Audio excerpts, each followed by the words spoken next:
할렐루야. 모든 것이 하나님의 은혜입니다.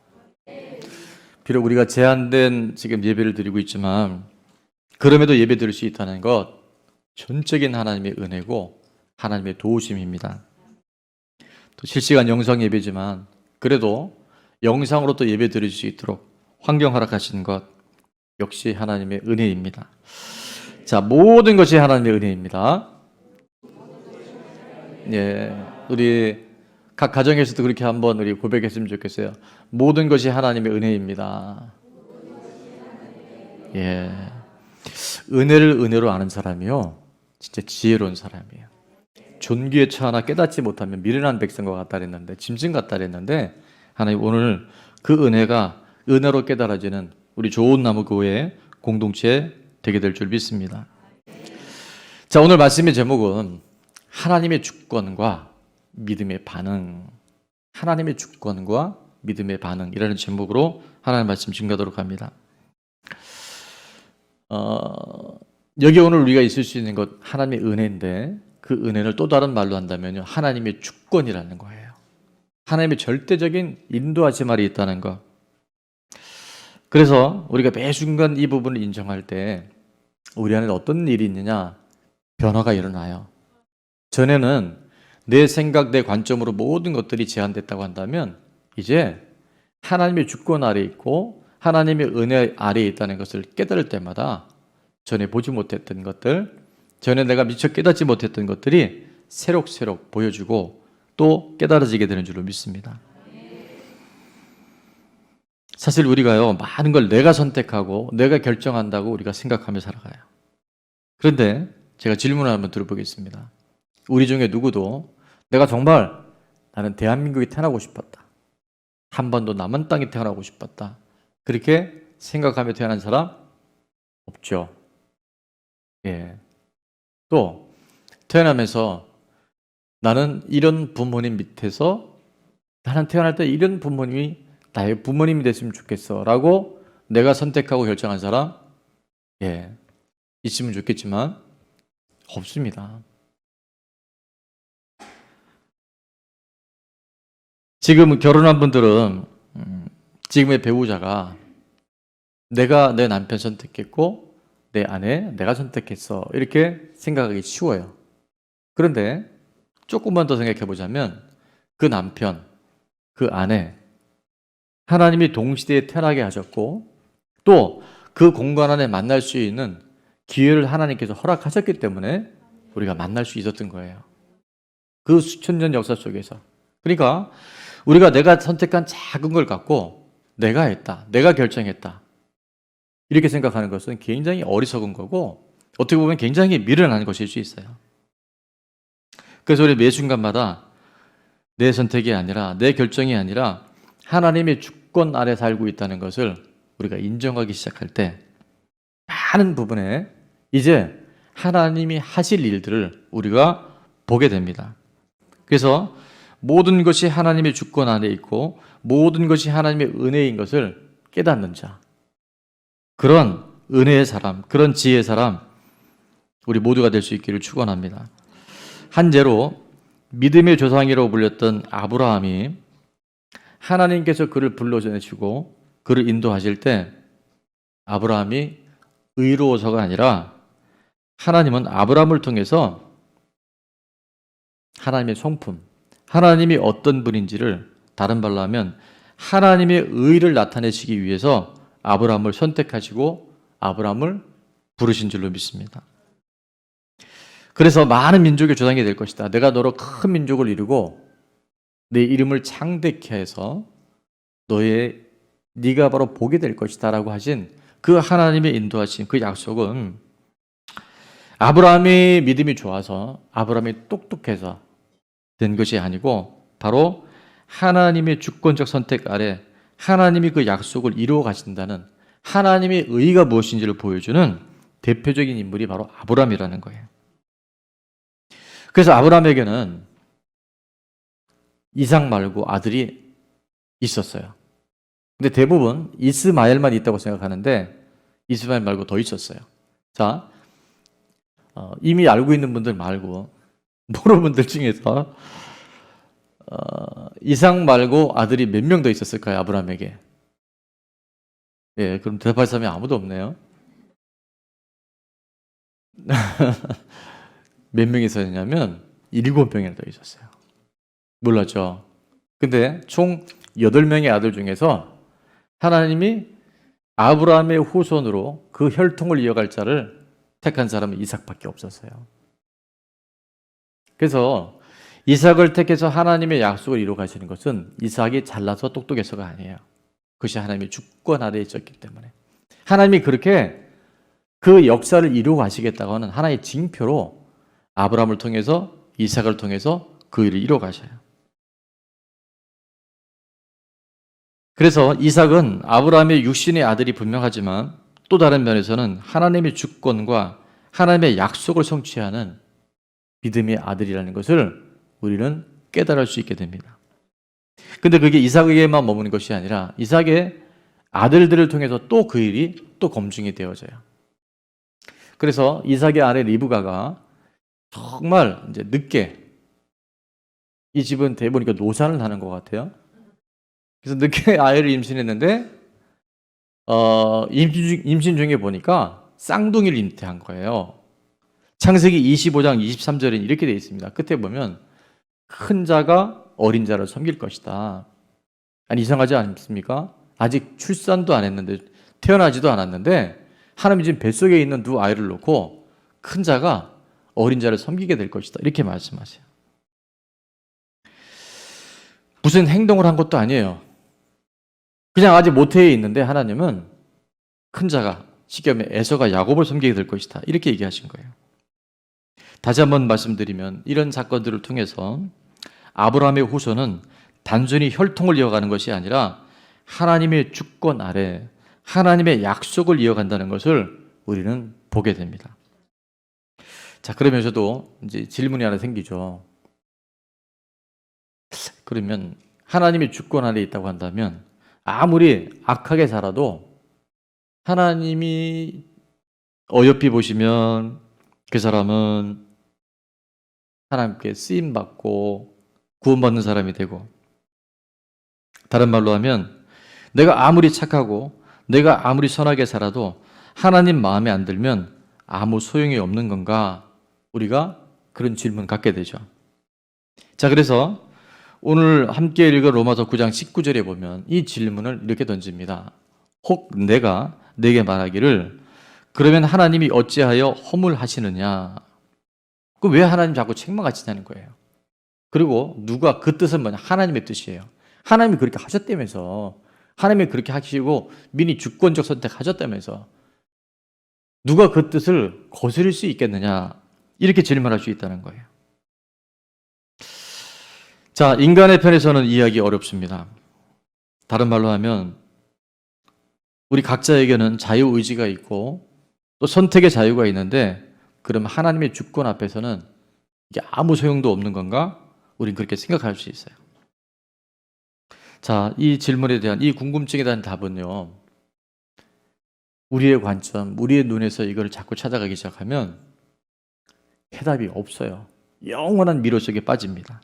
그런데 이것이 어디서 풀려지기 시작하면 바로 하나님의 관점, 하나님이 일하고 계신 하나님의 주권적 역사에서 이걸 보기 시작할 때 우리가 왜라고 했던 질문들이 하나씩 하나씩 풀어지게 됩니다.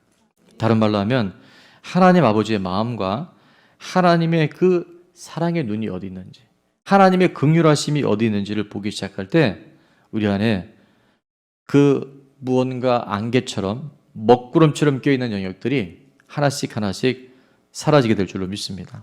자, 그러면서 오늘 본문 안에 그 질문에 대한 비유의 말씀을 주고 계신데 그게 바로 토기장이와 진흙의 비유예요.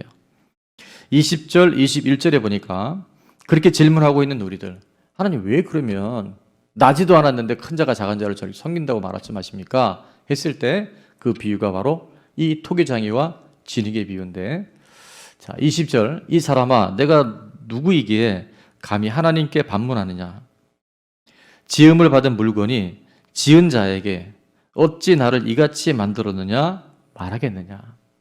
자, 21절은 다 같이 한번 읽어볼까요? 시작. 토기장이가 진흙 한 덩이로 하나는 귀 있을 그릇을 하나는 천 있을 그릇을 만들 권한이 없느냐. 자, 진흙 한 덩이를 갖고 토기장이가 그릇을 빚습니다. 근데 그 한 덩이를 갖고 첫째는 귀하게 쓸 그릇. 귀하게 쓸 것은 뭐라고 얘기할 수 있냐면 유기 그릇. 똑같은 진흙으로 했지만 겉에 유약을 바르고 또 에나멜 같은 걸 발라서 아주 단단하고 귀하게 쓰이는 그런 유기 그릇을 만든 반면에 또 하나는 천이 쓸 그릇. 대표적인 진리 그릇이에요.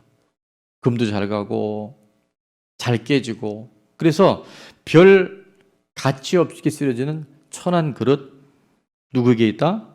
그 토기장이의 손 안에 있다는 거예요.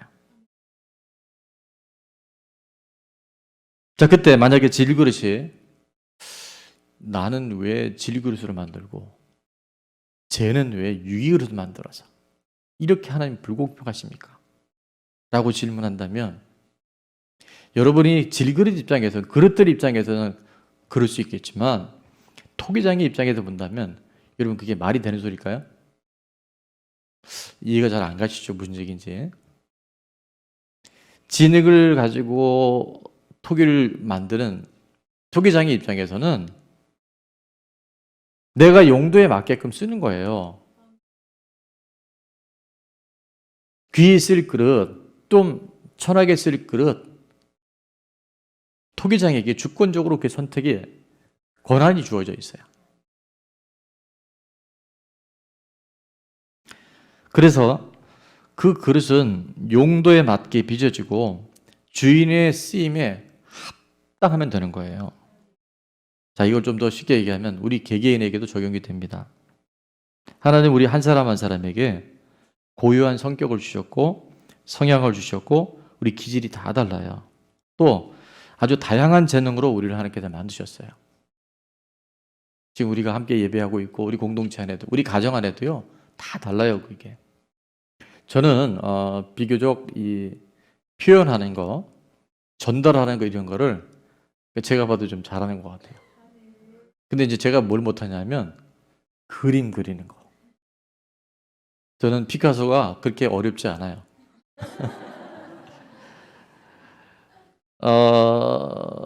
저희 룸메이트께서 저에게 이런 얘기를 자주 합니다. 우리 집사님들 뭘 잘 고치잖아요. 근데 저는 뭘 고치면 손을 대면 고치는 게 아니라 다 망가져요. 그래서 잘 고치는 사람을 마이더스 손이라 그래요. 손만 대면 그게 탁탁 평강도 잘 들어오고 뭐. 근데 저는 손만 대면 다 망가져요. 그래서 저를 들어 마이너스 손이라 그러더라고요. 손만 대면 다 손해가 된다고.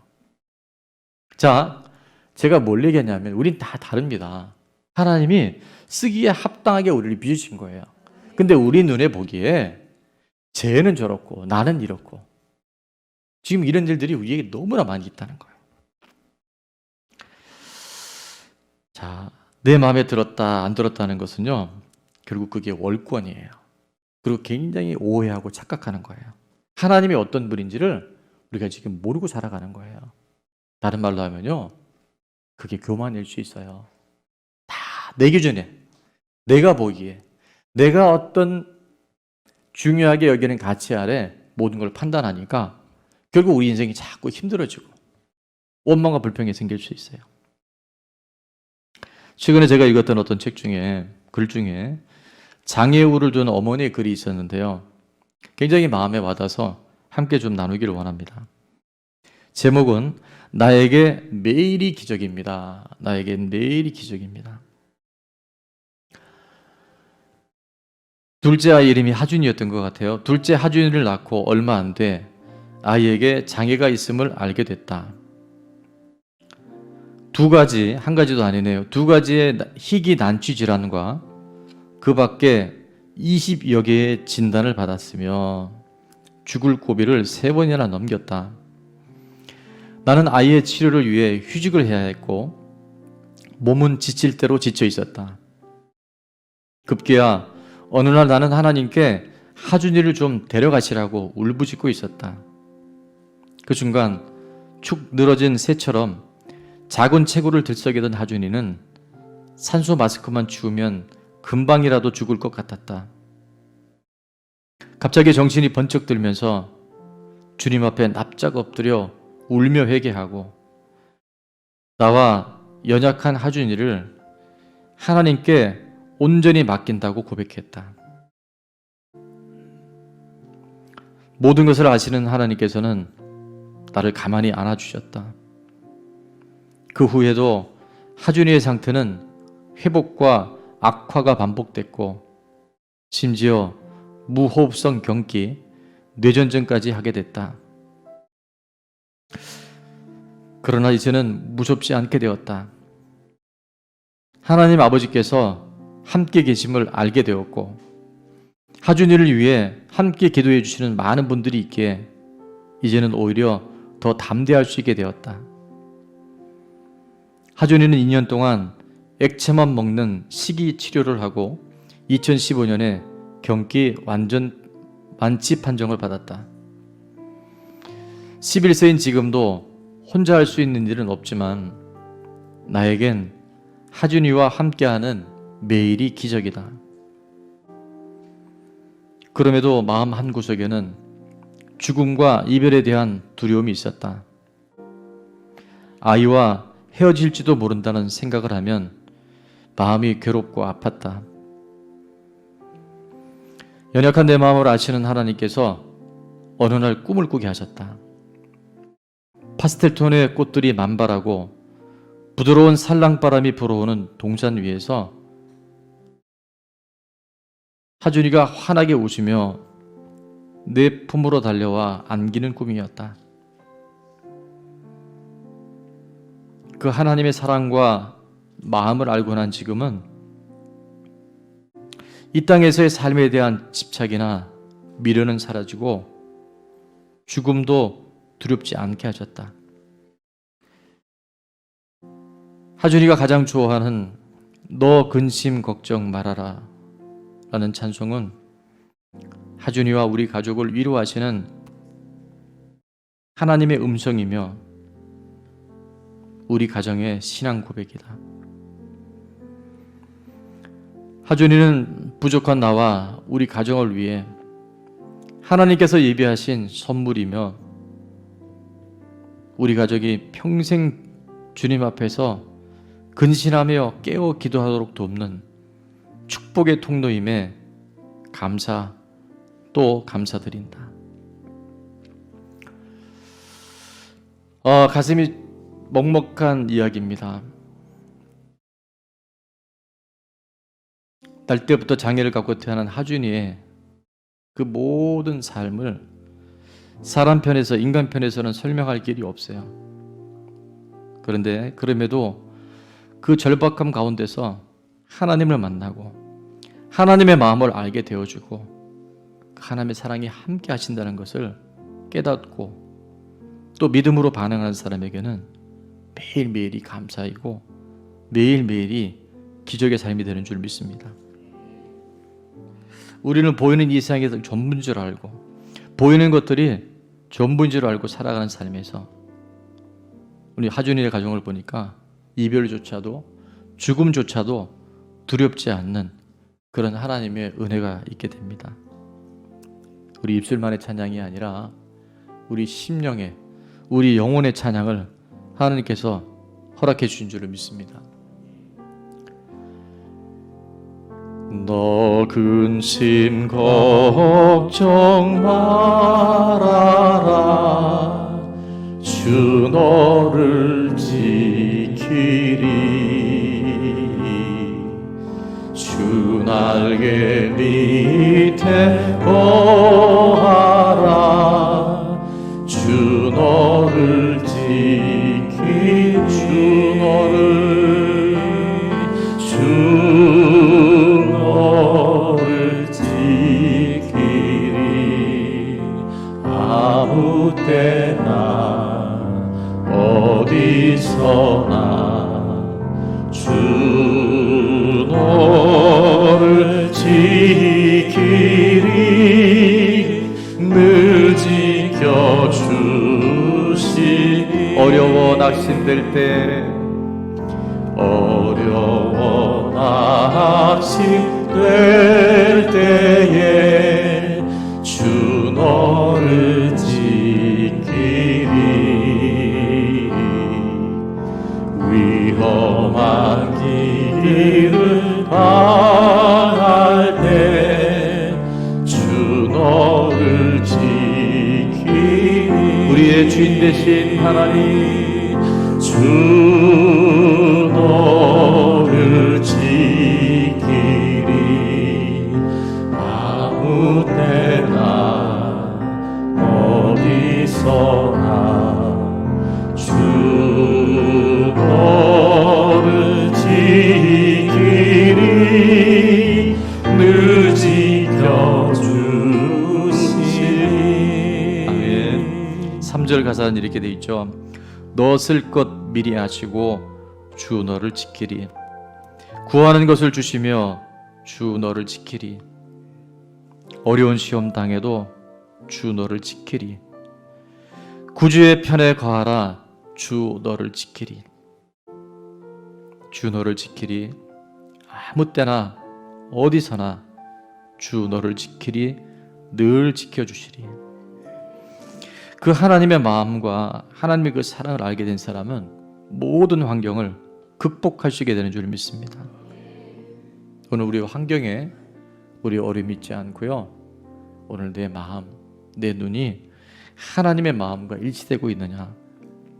오늘 그래서 그 하나님의 마음, 하나님의 사랑을 잘 깨닫고 우리에게 주어진 모든 문제와 모든 어려움을 믿음으로 돌파하고 극복할 수 있는 우리 모두들 되시기를 축원합니다.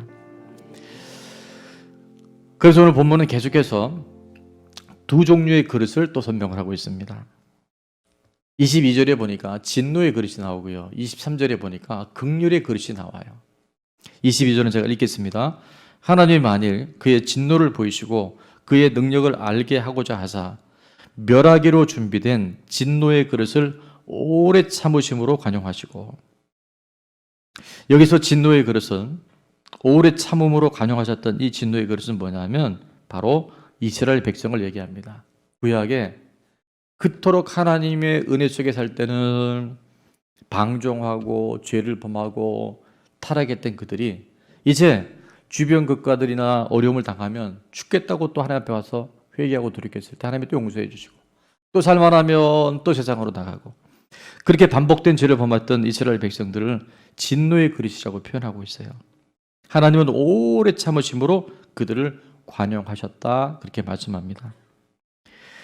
또 이 진노의 그릇의 대표적인 인물을 찾으자면 바로 애굽의 바로 왕을 들 수 있어요. 바로 왕은 하나님이, 여호와 하나님이 진정한 참 신이고 이스라엘 백성들을 430년 동안 애굽에 종살이 할 때 이제 하나님이 그들을 이끌어내시는 모든 과정을 다 봤어요. 10가지 표적과 기적과 어마어마한 하나님의 능력들을 봤으면서도 그런 마음이 완악해집니다. 그래서 하나님이 하신 것을 눈으로 보고도 그는 하나님께 자기의 삶을 맞춰드리지 못하고 하나님을 떠난 긍휼한 사람, 하나님을 떠난 진노의 그릇이 바로 대표적인 애굽 왕 바로라고 볼 수 있어요. 또 한 종류의 사람이 있는데 그 뭐냐면 구약 성경을 완전히 다 암기를 하고 능통했던 바리새인들, 서기관들, 율법학자들, 제사장들, 그렇게 하나님을 알면서도, 성경을 알면서도 예수님이 이 땅에 오셨을 때 십자가에 못 박게 했던 대표적인 인물들, 그것이 바로 진노의 그릇이라고 볼 수 있어요. 더 안타까운 사람이 있더라고요.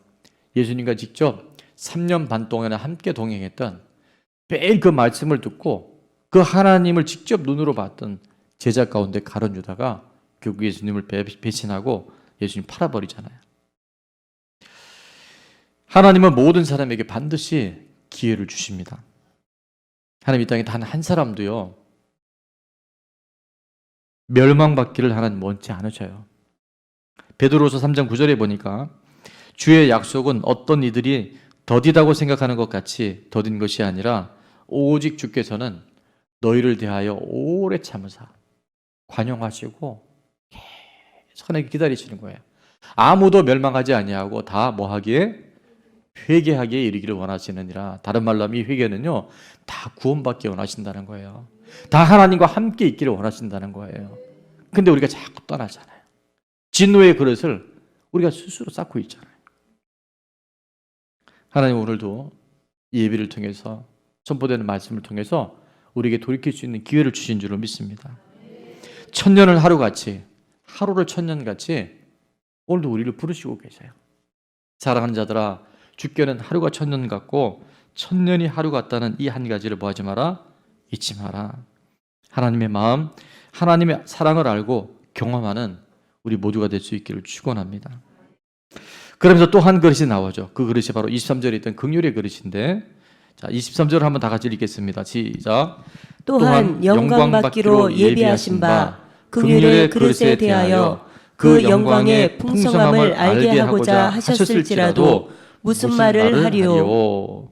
자, 여기서 긍휼의 그릇은 뭐냐면요, 바로 복음을 듣고 하나님의 말씀을 듣고 예수 그리스도가 이 땅에 육신으로 분명히 올 것이다, 십자가에 죽으시고 3만 날에 부활하셔서 온 인류의 죽은 자와 산 자의 주인이 되어줄 것에 대해서 듣고 그 예수님을 영접한 사람들, 바로 이 사람들이 긍휼의 그릇이라는 거예요.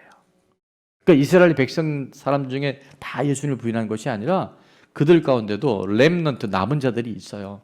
그리스도를 영접한 사람들이 있어요. 자, 그 긍휼의 그릇에 대해서 주님은 지금 말씀하고 계세요. 그래서 저는 오늘 이 진노의 그릇과 긍휼의 그릇을 어떻게 비유하면 좋을까 기도하다가 이 사람들이 생각났습니다. 그게 누구냐면 누가복음 18장에 보면 바리새인과 세리가 나와요. 똑같이 하나님 앞에 기도를 합니다. 근데 이들의 종교적인 모습, 신앙의 모습, 기도의 모습을 보면 우리는 확연한 차이를 볼 수 있는데, 먼저 10절에 보니까 두 사람이, 바로 바리새인과 세리가 두 사람이 기도하러 성전에 올라가니 하나는 바리새인이요 하나는 세리라. 자, 바리새인의 기도하는 모습이 어땠는가? 11절은 이렇게 설명합니다. 바리새인은 서로 따로 서서 기도하여 이르되, 여러분 따로 기도하지 말고 모여서 기도하시기 바랍니다. 이게 혼자 분리되는 거 절대 건강한 거 아니에요. 하나님 공동체를 통해서 일하세요. 자, 서서 따로 기도하여 이르되, 말은 하나님이요 이렇게 하잖아요. 근데 잘 눈여겨보세요. 나는 다른 사람들, 곧 다른 사람들의 허물이 보이는 거잖아요. 토색, 불의, 간음을 하는 자들과 같지 아니하고, 또 하나, 저 세리 같지 않아요. 난 다르다니까요. 겉으로 행위는 토색이나 불의나 간음하지 않았을지 모르지만 마음속으로는 온갖 죄를 범하면서도 끊임없이 다른 사람 판단하고 정죄하는 바리새인의 모습, 그게 바로 진노의 그릇이고, 12절을 말씀해 보니까 이제 아주 더 점입 가격입니다. 나는 1회, 7일에 2번씩 금식하고 또 소득의 11조를 드리니이다. 하나님 앞에서 믿음이 아니라 사람 앞에서 행위로, 겉으로 드러나는 것들을 자랑하고 있는 그런 바리새인의 모습. 오늘 그게 어쩌면 오늘 저의 모습, 우리들의 모습이 될 수 있다는 거예요. 그것이 하나님께서 오랫동안 기다려주고 관용하시는 진노의 그릇의 모습이 될 수 있다는 거예요. 그런데 이제 하나님의 긍휼의 그릇을 한번 보게 될 텐데, 13절에 보니까 세리에게 나오죠. 세리는 어떻게 기도하는가? 한번 다 같이 읽어볼까요? 시작.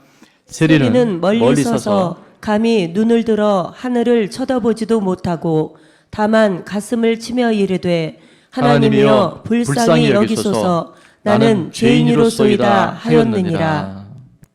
하나님 앞에서 자기 자신을 보면서 가슴을 치는 거예요. 내가 죄인입니다. 나를 불쌍히 여겨주셔서. 다른 사람이 잘하고 못한 거에 관심이 없어요.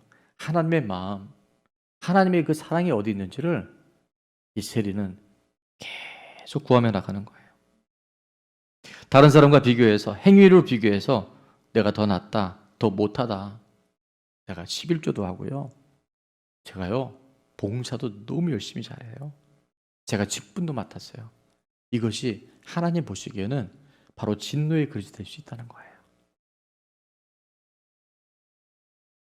그러나 세리처럼 나는 정말 아무것도 아닌데 하나님의 긍휼하심, 하나님 불쌍히 여기셔서 나를 하나님이 기뻐하시는 그 구원의 자리에 있기를 원하는 그 바리새인의 바로 그 긍휼의 그릇이 오늘 하나님이 그에게 한없는 자비와 하나님의 사랑을 베푸는 바로 긍휼의 그릇이 되어줄 줄로 믿습니다. 이것이 하나님의 은혜고요.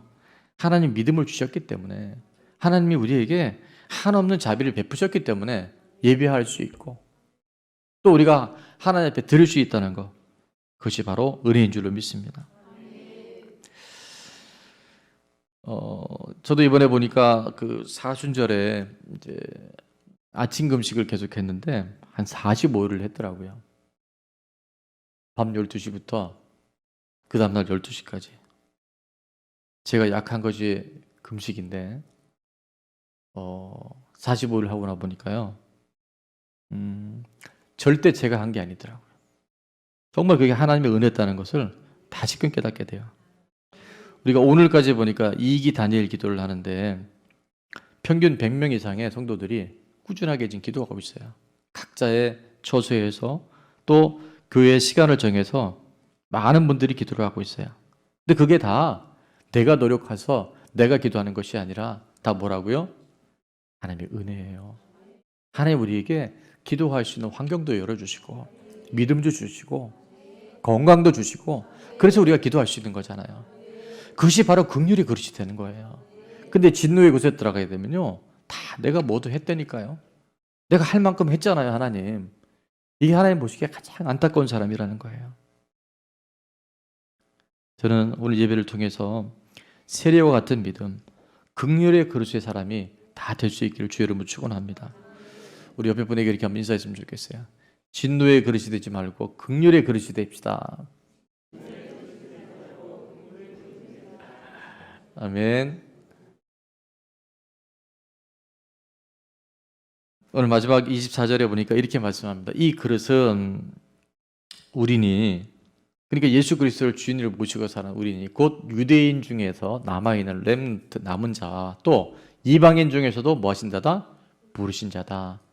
이 부르신 자가 바로 이 그릇은 우리니 할 때 우리는 로마 교회를 말해요.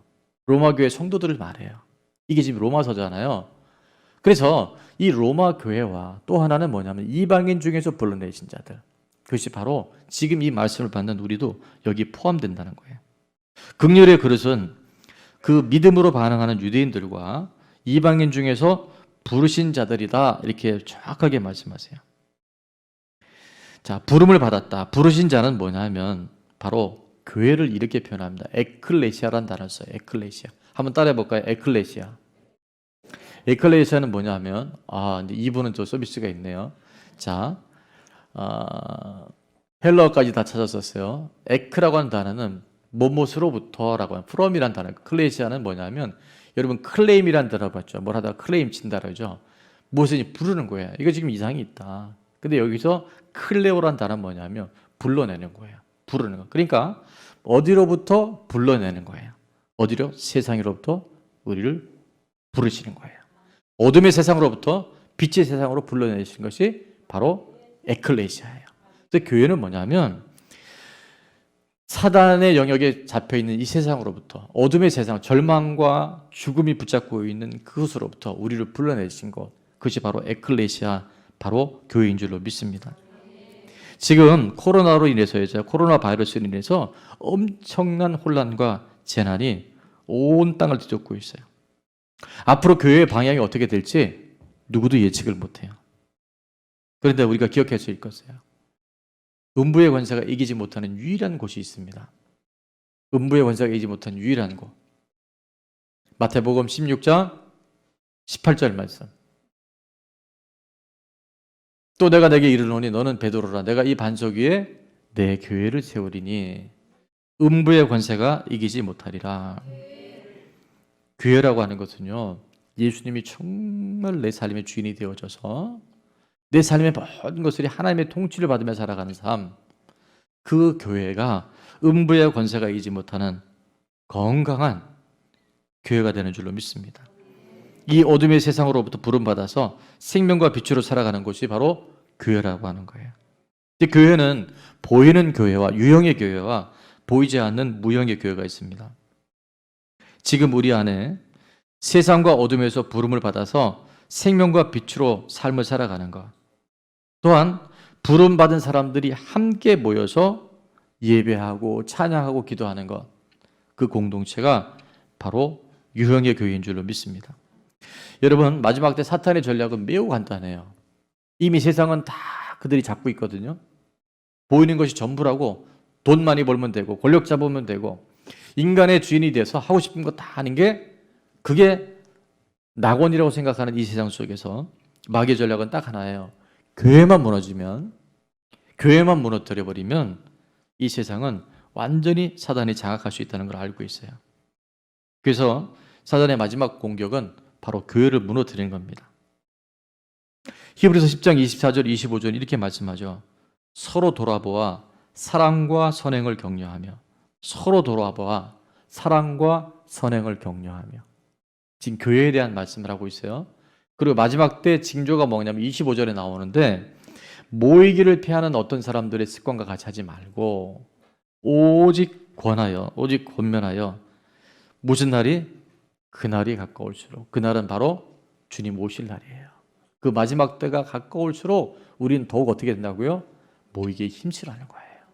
사단은 지금 이번에 이 코로나 바이러스라는 걸 통해서 교회를 다 흩어버린 거예요. 우리 실시간으로 영상 예배 드리는 거요, 우리가 어쩔 수 없는 상황 속에 드리는 것이 그런데 모이기에 힘써야 돼요. 우리 모일 때 주 뭐가 임한다고요? 성령이 임하리. 우리 모일 때 주 이름 높이리. 모이는 곳이에요. 강력 하나님의 영적 시너지가 있어요. 근데 사단은요, 다 각자 흩어놔 버려요. 처음 한두 주는 편할지 모르는데 나중에 되면요, 이제 예배가 아니에요. 누워서도 드리다가 졸다가도 드리다가, 심지어는 이제 이거 유튜브 올라가니까 내가 나중에 보지. 여러분, 이게 다 죽는 거예요. 비커 속에 들어가 있는 개구리가 죽는지도 모르고 그렇게 살아가는 거예요. 지금 사단의 전략이 바로 이렇게 간다는 거죠. 사랑과 선행으로 서로를 격려하고, 마지막 때 이 징조가 명확하게 드러나는 모든 세기말 징조가 바로 동성애거든요. 근데 지금 전 세계를 뒤덮고 있잖아요. 근데 이때 깨워서 모이기를 피하는 사람들의 습관과 같이 하지 아니하고, 우리가 주님의 이름으로 모일 때 그것이 하나님의 큰 능력과 하나님의 진노의 그릇 안에 있던 우리들을 긍휼의 그릇으로 하나님께서 이끌어내실 줄로 믿습니다. 내일부터 우리 3기 다니엘 기도가 이제 시작이 되는데, 저는 이 기도 기간 안에 완전한 일상의 회복과 예배의 회복이 일어날 줄로 믿습니다. 어쩔 수 없는 환경일 때는, 제가 이번 주에도 전화신문을 해보니까 너무 안타까운 분들이 많아요. 어르신들 중에는, 목사님 제가 큰 죄를 지었습니다. 하나님 앞에. 나이가 들어서 교회를 못 가는데 너무 마음이 공고하고 죄송하다고 그런 말씀들을 하세요. 여러분, 세상 따라가지 말고 말씀 따라가고 주님 따라가고 성령 따라가서 이 땅에서 잠깐 있는 편안함이 아니라 영원한 하나님 나라, 영원한 생명을 소유하며 살아갈 수 있는 우리 좋은 나무 교회 모든 식구들 될 수 있기를 축원합니다. 미국 듀크 대학의 해롤드 코에닉 박사와 데이비드 라슨 박사가 신앙과 건강의 상관성에 대한 실험을 했다 그래요. 어떤 실험을 했나 봤더니, 매주일마다 교회 나가는 사람과 그렇지 않은 사람을 비교해 보니까 매주일 교회 나가는 사람이 병원에 입원하는 숫자가 확연하게 적더랍니다. 또 입원을 하더라도 굉장히 빨리 치료돼서 퇴원하더라는 거예요. 지난 수요일 날 우리 다 아시겠지만 서광조 권사님이 협착증 수술을 하셨어요. 굉장히 큰 수술이더라고요, 보니까. 근데 수술 이후에 우리 합심해서 기도했잖아요. 저혈압 때문에 혈압이 너무 낮아서 무통 주사도 맞을 수 없고 다른 치료가 굉장히 어려운 거예요. 더구나 그 수술 이후에 무통 주사를 안 받으면 몸에 통증이 굉장하다 그럽니다. 그리고 골반에 근육이 없어서 탈골될 위험이 있어요. 그러니까 그 매 순간순간이 얼마나 급박한지 몰랐어요. 근데 그때마다 제가 전화로 기도를 해드리는데 목소리가요 그렇게 편한 거예요. 제가 물어봤어요. 아니 권사님 지금 몸이 혈압도 이렇게 떨어지고 이렇게 많이 무통주사 안 받고 수술을 받은 거니까 깨어나는 거니까 그 통증이 얼마나 심하겠어요. 혈압은 지금 계속 떨어지고 있고. 근데 뭐라고 얘기하시냐면 목사님 하나님 저에게 평안을 주세요. 저에게 평안을 주세요. 목소리가요 정말 아무 일도 없었던 사람처럼 그렇게 전화를 받는 거예요. 어제는 보니까 그 카톡에 한 편의 시를 써서 올려줬더라고요. 창밖에 파란 하늘이 보이고 흰 구름이 떠가는데 그게 그렇게 아름답다고. 저는 그 감사방의 그 내용을 보면서 정말 하나님은요 지금 우리가 내가 겪고 있는 어떤 것들에 하나님이 개의하시는 분이 아니라 정말 하나님 중심, 하나님이 원하는 하나님의 마음에 초점을 맞추기 시작할 때 그 삶을 하나님께서 책임지시고 붙들어 가시는 걸 볼 수 있습니다. 매주일마다 교회에 나와서 예배하고 찬양하고 감사하는 사람들을 이 교주팀에서 연구를 해보니까 평균 수명이 여러분 7년이나 더 길더래요. 여러분 지금 수명이 7년 연장되고 있습니다. 근데 예배 안에 은혜가 있어야 되고 감격이 있어야 되고 또 믿음으로 반응하고 있을 때 우리 좋은나무 교회는 매주일 예배가 그렇게 될 줄로 믿습니다. 세계적인 암 전문 병원인 미국 텍사스주에 있는 MD 앤더스 암센터에서 우리나라의 김의신 박사가 31년 동안 근무를 했는데 그 암 환자를 치료하는 과정에 놀라운 임상을 발표합니다. 예배에 말씀과 찬양으로 의뢰받는 사람들은요 일반인들에 비해서 우리 몸에 NK세포라는 게 있는데 NK세포는 뭐냐면 암세포를 살해하는 자연살해세포라고 그래요. 그러니까 암세포만 죽이는 경찰세포가 NK세포인데 그 세포가 일반인들보다 예배를 통해서 은혜받고 회복되는 사람들이요 10배도 아니고 100배도 아니고 1000배나 NK세포가 많더래요. 할렐루야. 오늘 예배 참석해서 우리가 함께 모여 찬양하고 말씀 듣고 기도할 때요 우리 몸의 면역체계가 강화되어지고 신진대사가 원활해지고 혈압이 정상으로 되돌아가고 소화작용이 촉진된다고 말합니다. 64세 이상 노인들 4,000명을 대상으로 6년 동안 관찰을 해봤는데 매주일 교회에 출석하면서 감사 생활하는 사람들은 그렇지 않은 사람들보다 우울증과 불안 증세가 격격하게 떨어지더라고요. 마지막으로 이런 얘기를 했어요. 매주 교회에 열심히 출석하는 사람은 일요일마다 골프 치러 가는 사람보다 더 건강하다. 여러분 지금 골프 치는 것보다 더 건강을 유지하는 최고의 비결을 지금 여러분 지금 누리고 있는 거예요. 자, 모든 것이 하나님의 주권과 모든 것이 하나님의 은혜 속에 살아갑니다. 그런데 이 주권에 내가 어떻게 반응을 보이냐에 따라서 우리 인생이 행복해지기도 하고 불행해지기도 해요. 성공하는 사람과 실패하는 사람 차이를 보니까요. 하나님의 이 주권적 안에 하나님의 그 은혜 안에 내가 어떻게 반응하느냐. 디모데후서 2장 20절 21절 끝으로 큰 집에는 여기 큰 집은 뭐냐면 하나님의 나라 또 작게는 교회 우리 좋은 나무 교회 안에는 금그릇, 은그릇, 나무그릇, 질그릇도 있는데 다양한 그릇이 있어요. 근데 두 종류로 나옵니다. 어떤 그릇? 귀하게 쓰는 그릇이 있고 천하게 쓰는 그릇이 있어요. 자, 금그릇이라고 또 질그릇이라고 좋고 나쁜 게 아니라는 거예요. 귀하게 쓰는 것과 천하게 쓰는 그릇의 차이가 뭐냐면 21절 자, 우리 정신 좀 차리시고 자, 21절 다 같이 큰 소리를 읽습니다. 시작.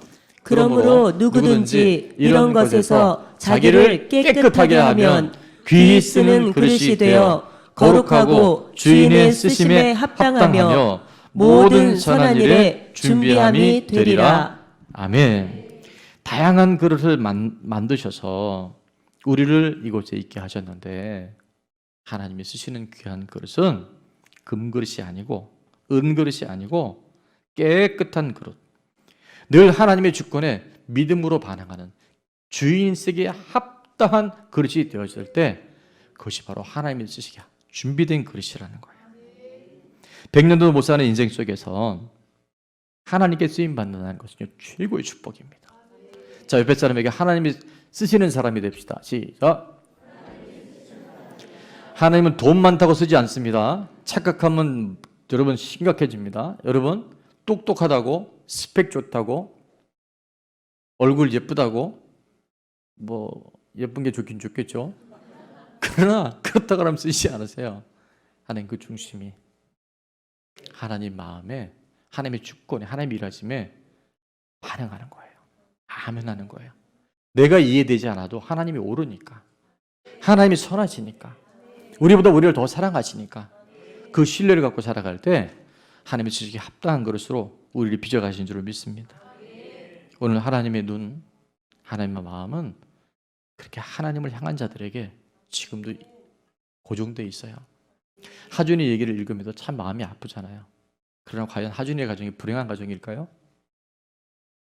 이렇게 다 갖고 아무 문제도 없는데 늘 하나님에 대해서는 왜냐고 물어보고 이게 뭐냐라고 불평하는 우리들이 있다고 한다면 저는 우리는 하나님의 지식에 귀한 그릇이 아닐 수 있어요. 진노의 그릇일 수 있어요. 오늘 하나님의 지식에 합당한 그릇, 깨끗한 그릇, 주님께 우리 삶을 올려드리기에 부족함이 없는 그런 준비된 그릇, 우리 모두가 되어줄 수 있기를, 믿음으로 반응하는 하나님의 주권에 언제든지 아멘으로 화답할 수 있는 우리 모두가 될 수 있기를 주의 이름으로 축원합니다. 우리 아까 찬양팀 드려진 찬양에 보니까 하나님의 사랑을 사모하는 자. 자, 찬양팀은 이럴 때 나오셔야 됩니다. 하나님의 평안을 바라보는 자. 너의 모든 것 창조하신 우리 주님이 너를 얼마나 사랑하는지. 오늘부터 여러분 왜라고 묻지 마십시오. 하나님의 주권 안에 살아갈 때 왜 그런지 가르쳐 주셔요. 그리고 생명의 비밀이 어디 있는지 우리에게 깨닫게 해주셔요.